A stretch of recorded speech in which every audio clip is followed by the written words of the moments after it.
ये है पद्मावती माई। पद्मावती यानी कि लक्ष्मी जी।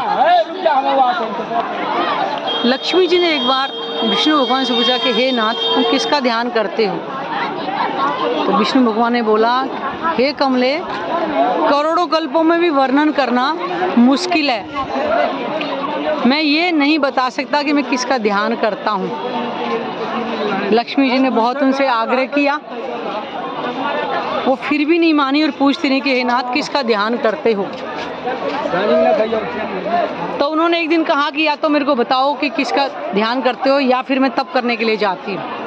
तो विष्णु भगवान ने क्या कहा था उनसे कि हे कमले, करोड़ों कल्पों में वर्णन नहीं कर सकता, और तुम अगर ज़्यादा ही जिद करती हो तो तप करने के लिए जा सकती हो।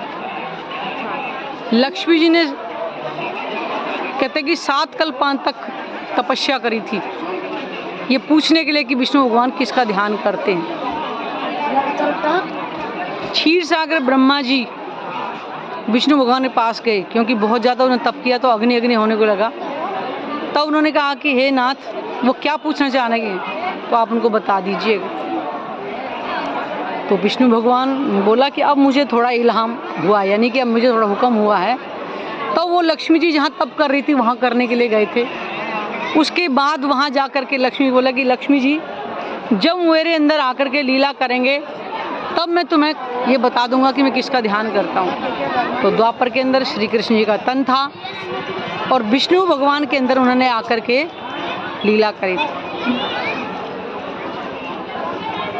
जब सारी ब्रिज की लीला हो रही थी, रुक्मणी हरण जब हो रहा था, तब कृष्ण जी के पेट में दर्द हुआ और उन्होंने बताया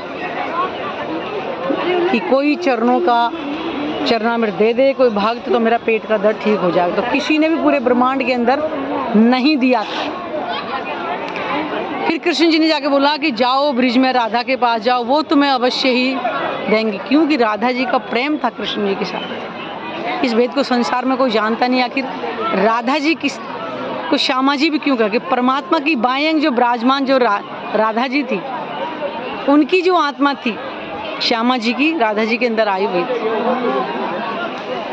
तब उन्होंने जहाँ कि कृष्ण जी के पेट में दर्द है, तो उन्होंने चरणों की धूली दी और चरणामृत बना करके दिया और उनका पेट का दर्द ठीक हो। तब उन्होंने विष्णु भगवान ने लक्ष्मी जी बताया कि लक्ष्मी जी, मेरे अंदर जो लीला करके गए हैं पूर्ण ब्रह्म परमात्मा, मैं इनका ध्यान करता था।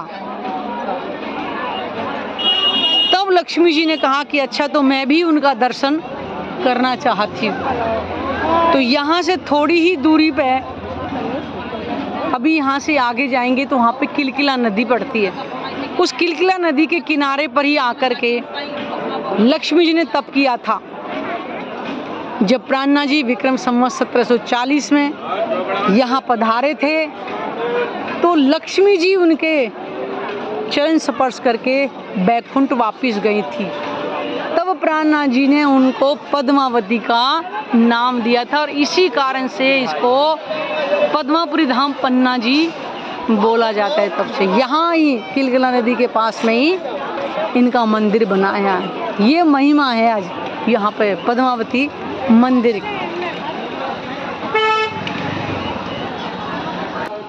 ये है किलकिला नदी। नदी किलकिलाती पर उतरे परम हंस। सबसे पहले प्राणनाथ जी के साथ में 5000 सुंदर साथ इस किलकिला नदी के किनारे पर ही आए थे। उस समय ये 20 की नदियाँ थी। तब क्या है, प्राणनाथ वन भाई अली मोई प्राणनाथ वन भाई, कि प्राणनाथ जी यहाँ पर आए, 20 की नदियाँ अमृत की न सुख सबन पहुँचाए। जब प्राणनाथ जी का दाएं चरण का अंगूठा इसमें धुल के डाला था, तब से ये अमृत बन गए। ये देखो पहाड़ों से निकल करके वो दूर दूर तक दिखाई दे रही है। यह है वो किलकिला नदी जिसके किनारे पे आकर के लक्ष्मी जी यानी कि पद्मावती जी ने आकर के तपस्या करी थी। ये देखिए यहाँ पे बहुत भारी मेला लगा हुआ है इस समय।